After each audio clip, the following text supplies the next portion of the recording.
Hoje nós vamos mergulhar nas ideias de um pensador que, olha, mudou completamente as regras do jogo da argumentação. E não só nos tribunais, mas nas nossas conversas do dia a dia. O nome dele é Chaim Perelman. E ele mostrou pra gente que para convencer alguém é preciso muito mais do que só lógica. E tudo começa com essa pergunta aqui. Vamos pensar um pouco numa discussão real, sabe? No trabalho, na política ou até no almoço de família. Quantas vezes a lógica pura, fria, matemática resolveu a questão de vez? Quase nunca, né? Então, Perelman se perguntou o que é que a gente usa quando a matemática da razão simplesmente não funciona. Para a gente entender a revolução que o Perelman causou, a gente precisa voltar um pouco no tempo. Imagina o cenário que ele encontrou. A teoria da argumentação estava, assim, travada, presa entre ideias totalmente opostas e nenhuma delas conseguia explicar o que de fato acontece quando as pessoas discutem. Olha só os extremos. De um lado, tinha o positivismo lógico, que queria tratar o direito como se fosse matemática, o que simplesmente não funciona para a complexidade humana. Do outro lado, o formalismo, com aquela fé um pouco ingênua de que a lei é sempre clara, preto no branco.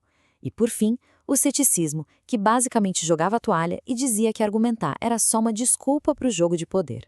Nenhuma dessas visões explicava como as decisões são tomadas na vida real.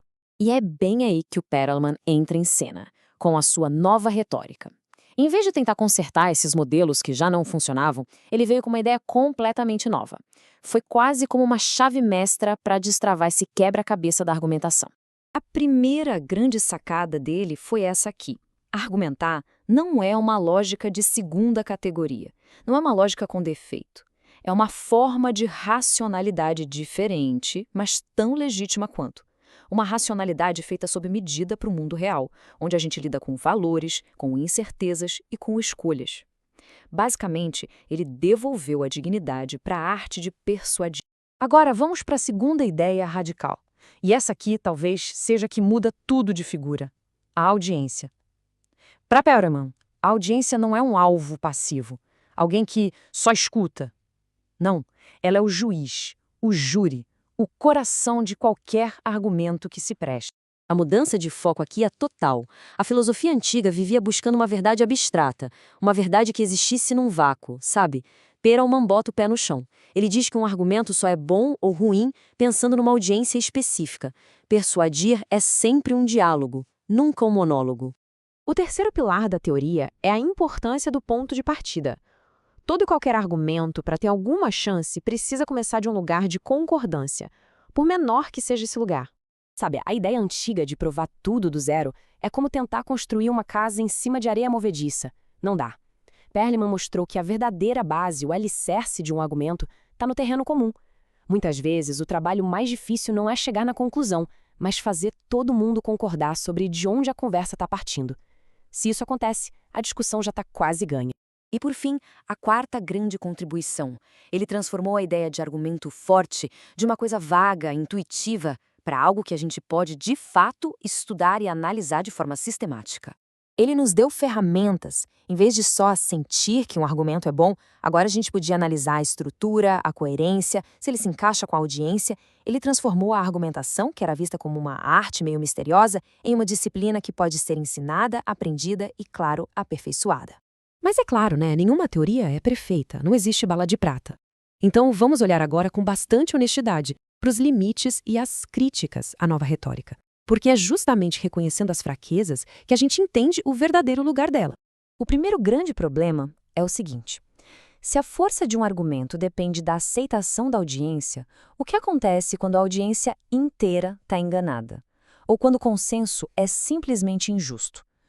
Pensa bem nisso aqui. A teoria de Perelman é ótima para explicar como um advogado, numa sociedade que aceitava a segregação, por exemplo, conseguiria convencer um júri usando os preconceitos da época.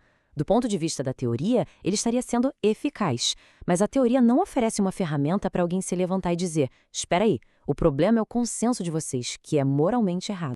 O segundo limite leva a gente para um terreno um pouco perigoso. Se todo argumento é relativo a uma audiência, isso quer dizer que não existe uma verdade objetiva? Que tudo é só uma questão de perspectiva? Vamos pegar um exemplo bem extremo: o negacionismo do Holocausto. A teoria de Perelman consegue analisar a estrutura desses argumentos e até explicar por que eles conseguem convencer um público bem específico. O que ela não consegue fazer é dar uma base para a gente afirmar de forma categórica que esses argumentos estão objetivamente errados e que são moralmente repugnantes. Terceiro problema, a teoria nos dá as ferramentas para persuasão, mas não vem com um manual de instruções ético. É como se ela ensinasse a construir uma arma, mas não a diferenciar entre usar para se defender ou para atacar. E aqui o ponto é crucial. Uma campanha política baseada em fake news, mas que consegue eleger um candidato, seria, pela régua de Perelman, um argumento forte. Afinal, persuadiu a audiência, certo? A teoria não nos dá um critério claro para diferenciar persuasão de pura e simples manipulação. E chegamos ao quarto e último grande limite. A teoria toda depende de pontos de partida em comum. E isso a torna meio ineficaz justamente onde a gente mais precisaria dela, naqueles conflitos em que os valores fundamentais são totalmente opostos. Pensa em debates como o do direito ao aborto. De um lado, a premissa é a vida começa na concepção. Do outro, a premissa é a autonomia sobre o próprio corpo. Essas premissas são irreconciliáveis. O modelo do Perelman, que precisa de um terreno comum para começar a construir o argumento, aqui ele simplesmente não encontra onde fincar a primeira estaca. Mas, apesar dessas limitações, que são bem importantes, seria um erro gigantesco simplesmente descartar Perelman. As ideias dele, mesmo com essas falhas, mudaram de forma fundamental o pensamento moderno e, olha, continuam super relevantes. Vamos acompanhar a jornada dessa ideia. Tudo começa com Perelman, lá em 58, dando um novo status para a argumentação. Depois, a gente vê teóricos como Alex e Habermas pegando esse bastão e levando a ideia adiante, aplicando a democracia, a ética. E hoje, essas noções são vitais para a gente conseguir navegar nesse nosso mundo digital e multicultural. Então, para a gente amarrar tudo, este quadro resume o legado perfeitamente. Perelman nos deu uma nova visão da argumentação como uma forma de racionalidade. Ele colocou a audiência no centro do palco e mostrou a importância estratégica dos pontos de partida. E mesmo que a gente reconheça os limites, que o consenso pode estar errado e que a teoria não funciona tão bem em conflitos muito profundos, a influência dele como base para o pensamento moderno é simplesmente inegável. E isso tudo nos deixa com uma pergunta final para a gente pensar. Essa ferramenta da persuasão que Perelman analisou de forma tão brilhante, ela é suficiente para as nossas divisões de hoje? Ou será que os limites da teoria dele mostram que, para os conflitos mais difíceis, a resposta talvez esteja além da própria argumentação? Fica aí a reflexão.